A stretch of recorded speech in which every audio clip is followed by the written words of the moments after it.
Hello and welcome to interest.co.nz. I'm Gareth Vaughan with another of our double shot interviews, and I'm joined by Bruce McLachlan, who's the CEO of the Cooperative Bank. Welcome in, Bruce. Thanks for coming in. Morning. You've just released your annual result today.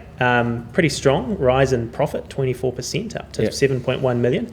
And for your customer shareholders, obviously rebates, 1.3 million. Can you tell us a little bit about, firstly, what drove the profit rise? Yeah. And also how the rebates shake down in terms of who gets what. Yeah, okay, so there's a lot in that. Yeah. So look, the first thing is the profit results underpinned by two things. One is we've actually been growing and growing quite solidly, kind of well ahead of the market in one respect. And then the second thing is obviously, like everyone in the market, we've been enjoying the relatively buoyant economic times and low unemployment, which just feeds into kind of very low bad debt. So we're enjoying both the growth and a good economic environment, and that's underpinned the result. That's great. Yeah. And the rebates, so it's 1.3 million, it's up from 1 million last year, and going to about 95,000 customers, I think? Yeah, so look, the first thing is the rebates we want to make sure reflect the performance of the business. So the fact that the business has done well, we want our customers to share in that. But secondly, we have a strategy of bringing our cooperative alive. We are a unique business, being a cooperative, and actually having this opportunity to share profit with customers as widespread as possible has been an important element for us, because we have this challenge: do you give a small number of customers a large payment, or do you spread it wider? And we've come up with a formula which we think kind of balances both, rewards those that are giving us the most business, but also brings the cooperative alive to our broad base. And one of the key parts for that too is we know that the amount we're paying to many people is kind of quite notional. At the bottom end it's only $7, and to you and I that doesn't sound like a lot, but for children and their kids' accounts, actually receiving $7 is like really, they love it. So it's just this whole notion of bringing the cooperative alive is what the rebates enable us to do. Yeah. And is it about 12.5% of pre-tax profit again? That, yeah. So that's the same as last year? Yeah.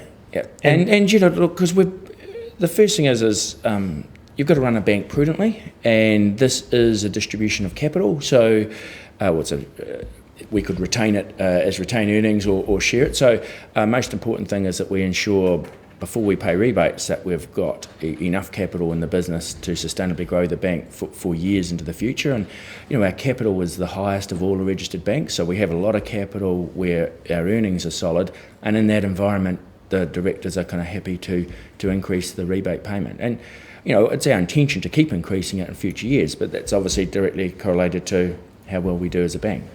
You've also commented in your annual report that the Cooperative Bank is aiming to double its business about every 5 years. Yeah. How do you think you can do that?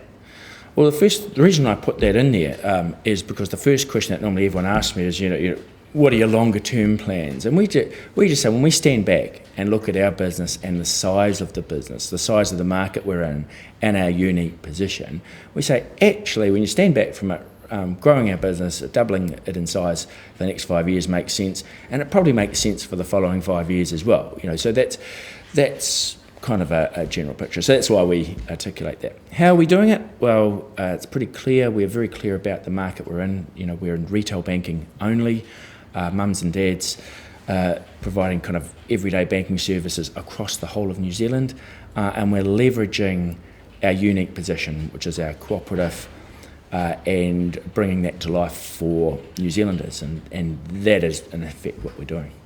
And you've also said that you are looking to develop one of the best online and mobile banking experiences in New Zealand over the next year or so. Can you tell us a bit more about why that's going to be so good? Well, I kind of have to hold back my excitement here, Gareth, because we've partnered with a great little Wellington IT company called Alfero, and we've been working with them really closely, and I challenged them to reinvent the bank. It's your bank, what would you do? And so we've got some really exciting plans, which are not just about now, but into next year particularly. Launch 1 is next month, which is a completely new mobile service which we are really, really excited about, and probably can't say any more, but we'll demonstrate it to you on about the 26th of July. Yeah. And this is going to offer different services to what other banks are offering in the mobile space? Look, to a point, yes. I think everyone is investing in this space. Why? Because we know that there's just some fundamental changes happening with the way people are interacting for commerce, and mobile is central to it. So we're not holding out that we're best and different from everyone else because everyone we know is developing in this space. What we do know that this is a giant leap forward for us. It benchmarks incredibly well against everyone in the market. We know it has features that no one else does have, but similarly they will all be working on features themselves which we may not have. So, and this is just step one for us. So, but a really important first step. Yeah. And a big investment, I imagine. What sort of sums involved? Look, it is big sums, and it's kind of circa $2 million a year we're putting into that. For how many years? Well, we've only committed to this year and into next year at this stage, which is, you've got IT, as you know, you never go too far ahead because the game changes quite quickly. So, and your priorities can change. But, a reinvention of our whole mobile offering, a reinvention of the whole way that banks think about online banking. So we're wanting to change that as well, and that's kind of the next phase after the launch of mobile. Yep.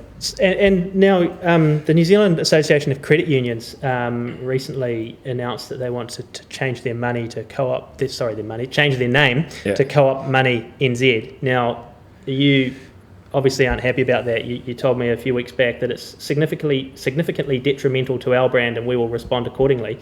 So, how are you responding to that, and why do you see that as such a bad thing for you? Well, look, first of all, we have not invited this disagreement, or they have a view that they want to rebrand, and they have reasons for that, and rebranding makes sense to us. But the fact that they are seeking to come up with a name so similar to ours causes us, as it would cause any business concern. It worries us because of the potential confusion it could make in the marketplace, and we don't think that that's appropriate.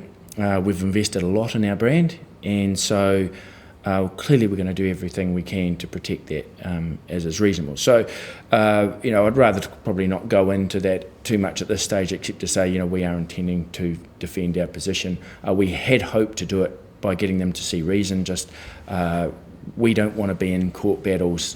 I'll be honest, we don't want to be in court battles. But they are committed, and as you've seen, they released a press release saying they are doing this. So you'll see our response kind of soon.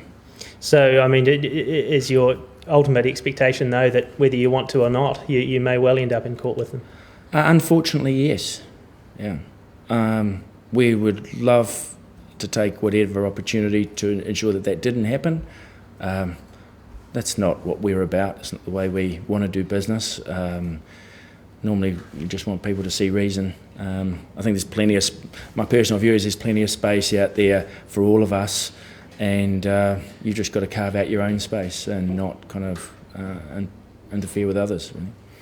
Now, we've seen the Reserve Bank make 3 increases to the official cash rate so far this year. We're expecting more through this year, next year.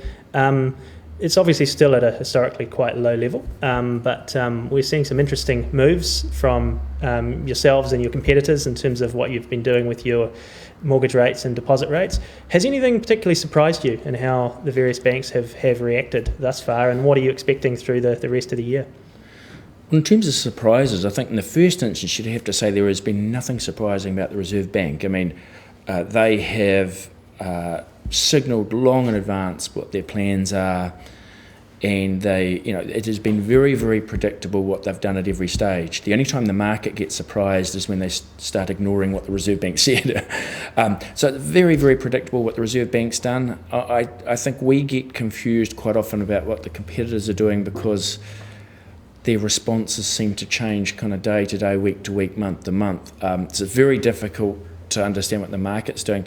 We have just, for the last year, taken a really consistent view to pricing, and we can't understand that one week we've got the most expensive prices in the market. The next week we've got the cheapest, but our strategy actually hasn't changed. We're targeting consistent margins.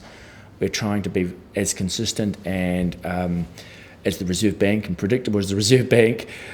So we're just trying to take that long run view and make sure that we're competitive at all time, but consistent. And it's, I can't read what the others are doing, and we try, giving up trying really. Yeah. Look, SBS Bank also had their annual result out this week, and the CEO there, Ross Smith, who's leaving shortly, he told me that they have been talking to some other players in the markets. I think he's talking about mainly building societies, about possibly sharing back office services as a way of saving money, rather than full-blown mergers with some of these entities preferring to keep their own identities. I'd be interested in your thoughts, whether for Co-op Bank, merging or with anyone or taking over anyone, or indeed being taken over by anyone, would have any appeal to you, or this shared back office idea has any appeal either?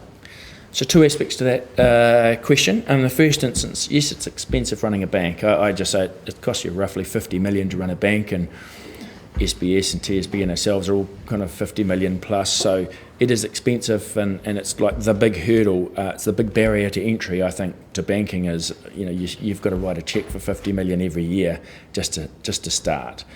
So I think we all from time to time look at whatever we can do to kind of get more value from that expense. And we talked about, for example, our investment in online and mobile before. It's expensive, and we're all replicating that to a certain extent. We are not at this stage pursuing any tie-up with anyone else for back office, but I wouldn't completely ignore that kind of long run, because the amount of investment required to stay relevant is huge. I think on the other side, in terms of tie-ups, though, our focus is very much around demonstrating our relevance from a brand perspective. What is your market position?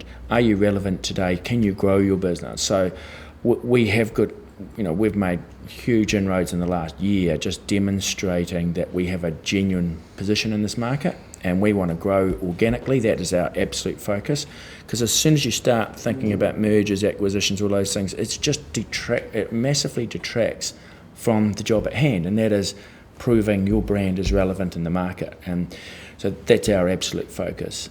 Who knows what happens kind of further down the track, but we are very convinced that we have a unique position in the marketplace which has real opportunity, and talking kind of consolidations and things like that at the moment for us would be cop out for us, because it would be saying we're not going to take advantage of that opportunity.